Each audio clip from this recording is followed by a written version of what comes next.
kembali di podcast ASN Berakhlak.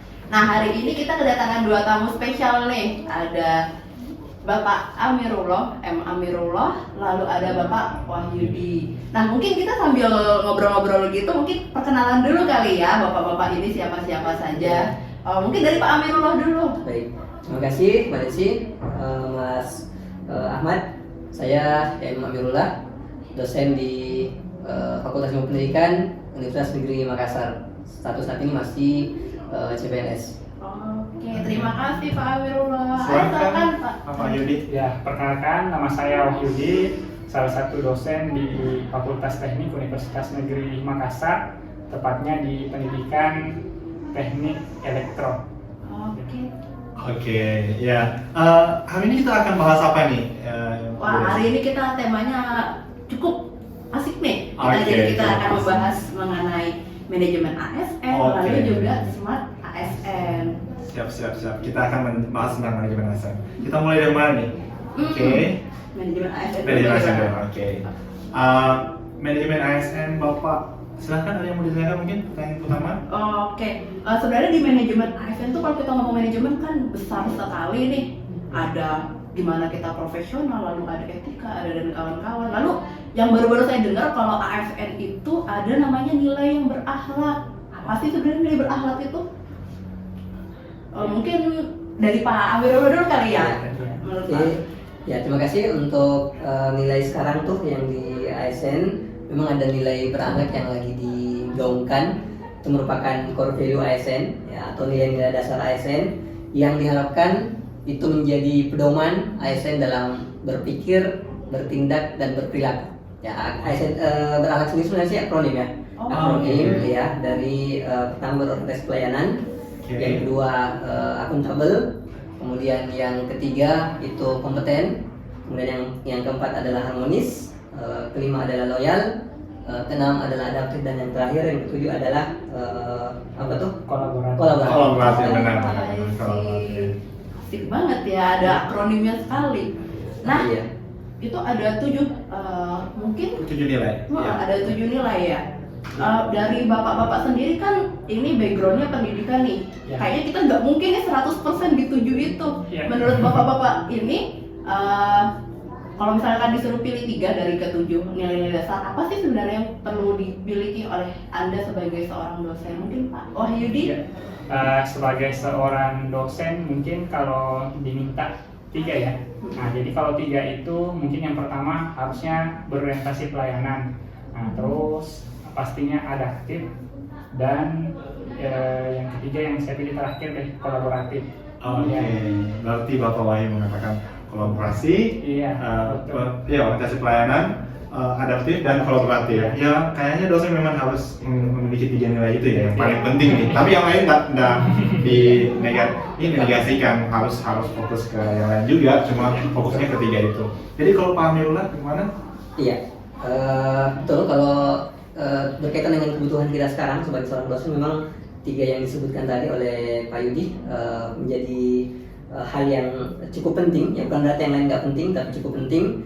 Apalagi sekarang kalau kita berbicara soal manajemen dan smart ASN, ya, berorientasi pelayanan, kemudian apa tuh yang kedua tadi? Adaptif. Adaptif, dan yang ketiga kolaboratif menjadi sesuatu yang penting, dan itu yang kami berusaha laksanakan di instansi ya, untuk mendapatkan kepuasan agar publik dalam hal ini mahasiswa bisa mendapatkan kepuasan pelayanan kami sebagai seorang dosen. Itu mungkin Pak. Ya. Nah, satu juga ini sebenarnya mewakili juga sebagai tugas kami sebagai dosen, kan ada tugas terdharma perguruan tinggi itu. Oh, iya, benar. Ada pendidikan, terus ada penelitian, dan ada pengabdian pada masyarakat. Nah, berorientasi pelayanan kan kalau di kami ini kan kesehariannya adalah mengajar. Nah, pastinya berorientasi pelayanan. Nah, terus yang kedua, itu kan ada penelitian. Iya, Nah, benar. kami sebagai dosen diminta untuk terus melakukan riset yang terbaru sesuai dengan perkembangan zaman. Ya, jadi begitulah. Oke, wah keren banget deh. Berarti kita harus ada 3 yang harus bisa sebagai dosen.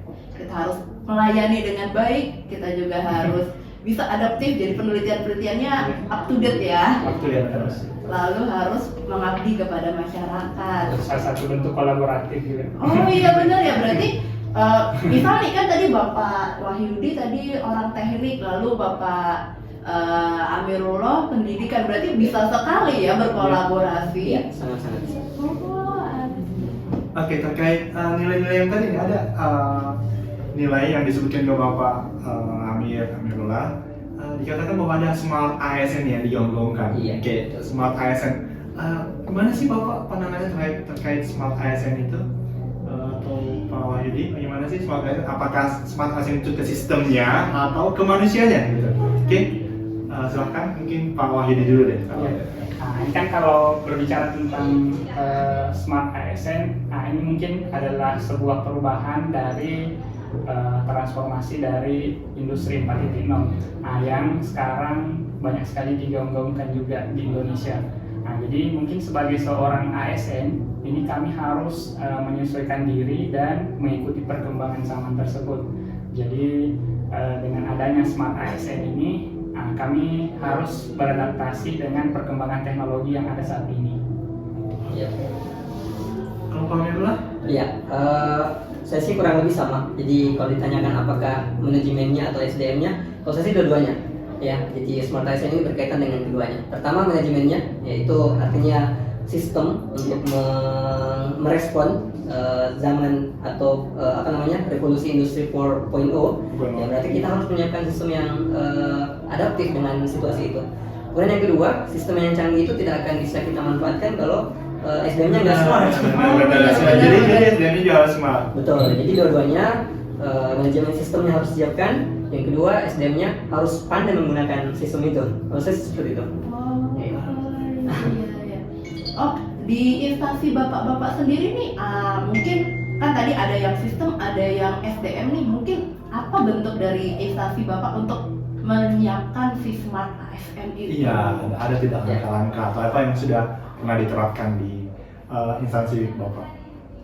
Ya, kalau di instansi sih kita ada ini Pak ya, ada Learning Management System Iya. atau LMS. LMS, Ya, iya. jadi sekarang utamanya kemarin waktu COVID, ya mau tidak mau kita harus merespon situasi itu dengan smart juga. Iya, benar-benar. Nah, kampus menyiapkan Learning Management System atau LMS. Nah, itu kita gunakan pelayanan berbasis digital agar mahasiswa bisa belajar anytime and anywhere. Itu sih semangatnya gitu. Oke. Ya, Sama ya? Iya, kalau untuk itu, karena kan itu adalah sesuatu yang baru juga. Jadi mungkin ada beberapa ASN, dosen yang belum mengenal yang LMS tadi yang disebutkan oleh Pak Amirullah. Nah, jadi salah satu tindakan yang dilakukan oleh kampus itu adalah melakukan pelatihan dan sosialisasi kepada dosen-dosen. Oh, oke. Jadi itu adalah salah satu bentuk perlakuan supaya semua dosen itu memiliki jiwa smart itu. Oke, jadi masalahnya di sumber daya manusianya pada saat itu ya, Bro? Iya. Oke, apakah ada perbedaan dari segi umur? Ya, kita tahu lah ya, Iya. di satu instansi ada yang dia umurnya yang tua, yang muda. Apakah beda treatment untuk mengatasi masalah ketika perbedaan umur itu untuk meng-approach smart system dan smart ASN ini? Oke. Ya, kalau misalkan untuk perbedaan itu kan pastinya dalam sebuah instansi ada ya.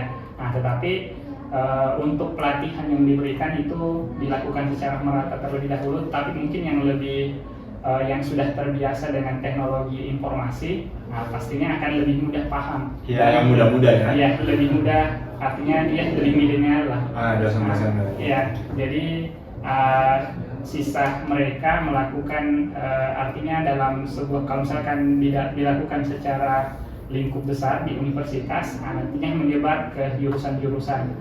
Nah, pastinya kan setiap jurusan itu memiliki dosen-dosen yang lebih muda, jadi disitulah nanti mereka berbaur lah, istilahnya seperti berkolaborasi. Oh, berarti sebagai agennya untuk Iya. menyebarkan ke yang lebih, Iya, yang lebih tua. berpaham Iya, juga iya, ya. berpaham.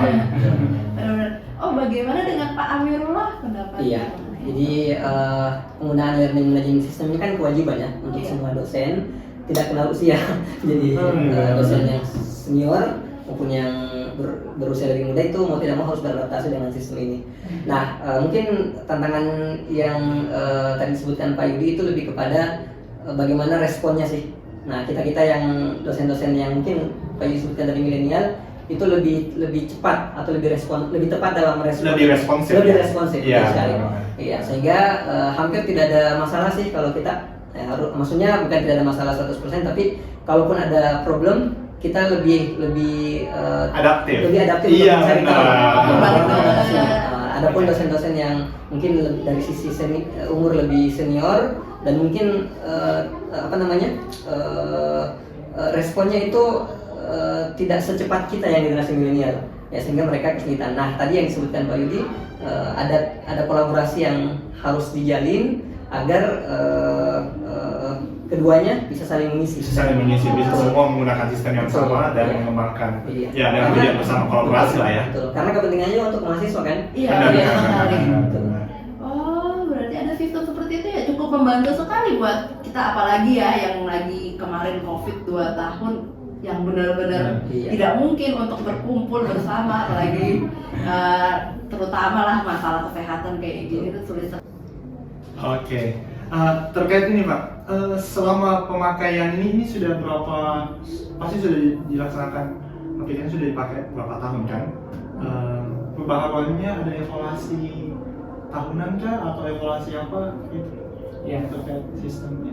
Nah, saya lihat di sistem LMS, kebetulan ada istilahnya ada developernya, ada pengembangnya. Ada pengembangnya. Iya, ada tim pengembang LMS. Jadi nanti masukan-masukan yang disebutkan tadi oleh Pak Amirullah, ada helpdesk di Telegram. Nah, itu sebenarnya istilahnya kayak direkap nanti oleh tim developer ini, nanti itulah yang menjadi bahan evaluasi setiap tahunnya di LMS itu. Oke, itu evaluasi setiap tahunnya. Jadi aplikasinya akan berubah dan berkembang mengikuti kebutuhan masyarakat tiap tahunnya. Oke. Pengembangnya dosen internal sendiri, dosen kampus. Iya.